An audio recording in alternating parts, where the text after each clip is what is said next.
All right, y'all. I just want to talk a little Terrence Crawford versus Shawn Porter. This is a fight that, a lot of fight fans have been saying they wanted to see for a while. Shawn Porter was on my list of guys I wanted Bud Crawford to fight. I have no issue with the fight whatsoever. I think it's a great stylistic matchup. I always felt like Shawn Porter was one of the top guys at 147 pounds, even before Bud Crawford got there. Now I consider Bud Crawford to be one of the top guys at 147 pounds. So I think it's a great fight. I think stylistically they'll match up well with each other. I think it's going to be one of those battles of wills, like who is going to impose their will and put their stamp on the fight. And maybe even the rounds will be that way. Does that round look like a Shawn Porter round? Does that round look like a Bud Crawford round? Okay, well, that's who wins the round. Maybe that's how it goes. I don't know. But what I will say is that, a lot of people are picking Shawn Porter to win this fight. A lot of people are picking Bud Crawford to win this fight. I just hope that the people who are picking the other guy to win will give credit to the opposite guy should he go out and win the fight. I think that's the most bogus thing in the world when it comes to picking a fighter in boxing to win a fight, is to not give his opponent credit if he beats him. If you feel stronger enough to go out there and pick the other guy, especially when you're picking him by knockout, you know what I'm saying? That's saying that you truly believe that this guy is the superior fighter or will be the superior fighter on fight night. So if that guy comes up short, then all you can at that point, all you can do is give credit where credit's due and let the other guy, get everything that comes with the win. There are people who knew going into the Bud Crawford fight versus Kell Brook that Kell Brook hadn't fought at 147 pounds in a couple years. They knew that his last fight at 147 pounds was a loss versus Errol Spence Jr., and that since that time he had 2 fights at 154. And they knew that he had struggled to make 147 in the past, and that, that played a part in why he moved up to 154. They knew that the man had his face broke versus Triple G. They knew that the man had the other side of his face broke versus Errol Spence Jr. And they knew that the man had fought the guys that he fought at 54 prior to fighting Bud Crawford. And they still picked Kell Brook to stop Bud Crawford.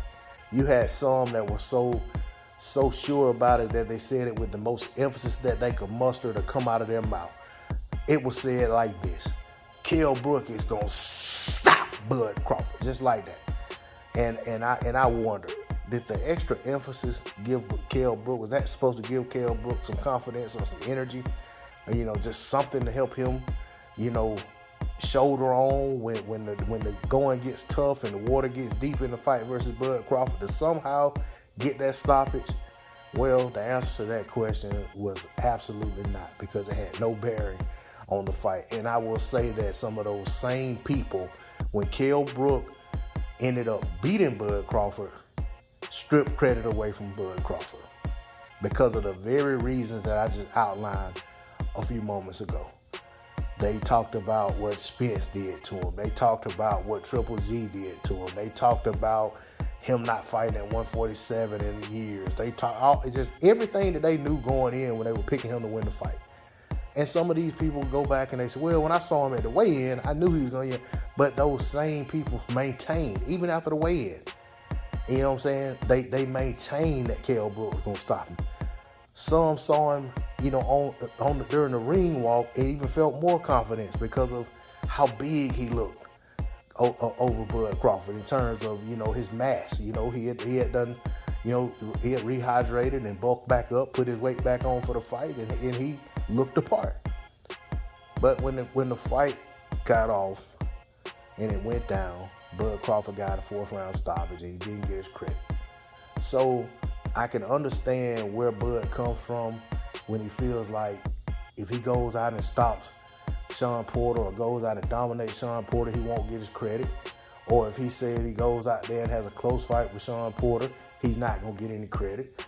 But I feel like Bud needs to focus on Shawn Porter and what Shawn Porter brings to the table. Don't worry about trying to please everybody. Just worry about going out there and do your best to get the win. Going out there and losing a fight saying that, well, I fought this fight because I wanted to be fan friendly, or I wanted to entertain, or I wanted to show that I can do it this way, that ain't gonna be worth a hill of beans.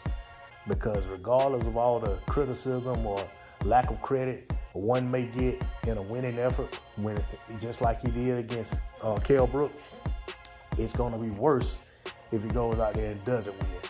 So I think he needs to concentrate on the win. Same thing for Porter. Don't worry about all the naysayers. Don't worry about all the noise in the background. If you feel like, that stuff's bothering you, then you need to make some adjustments and retool and rededicate yourself to the camp and to the task at hand. Because Bud Crawford should be all he's concerned about, not whether or not people are going to say this or they're going to say that or whatever. He needs to focus on the fight at hand, because he and Terrence Crawford both have their hands full, in my opinion. And you know what I'm saying? And I'll say this one more time, because I don't want it to be lost in this, in this video. I want the winner of the fight to get his credit. You know what I'm saying? I give both guys credit for coming together to make the fight. They've already gotten that from me. But I want the winner of the fight to get credit. Now, I don't have any control over what other people do or say. But from me, they're going to get the credit, whoever wins the fight. And from there, we'll see what happens. But I'll say this. If you are going out of your way to pick a guy to stop a guy, and that guy doesn't get the stoppage, shame on you. If that guy if he doesn't get the stoppage and he goes out there and loses, shame on you if you can't give his opponent credit for going out there getting a win when you thought he was going to get knocked out. When it comes to picking fights, and this goes without saying, you have a 50-50 chance of picking the right guy. There's only two guys in the ring, So I'm not going to act like when I get one right, I'm, Nostradamus or something. You got a 50% chance of picking the right guy. Now, when you start talking about picking the rounds and you start talking about picking how the fight ends, whether it's a TKO or KO in this round, or whether it's going to be a DQ or a draw or a majority decision and split decision. Now, all of that stuff changes the game. That changes the odds. But in terms of just picking the right winner, it's a 50-50 shot. Pick a guy, you got to have 50-50 chance of getting it right. So for me, I'm not trying to sit here and act like I just know Terrence Crawford wins the fight. I expect him to win the fight. But I'll be honest, I expect Terrence Crawford to win against everybody that I see at 147 right now. I expect Terrence Crawford to beat him. Now, does that mean that he's going to beat all of them? Absolutely not. He could lose to every single guy at 147 that I would pick him to beat.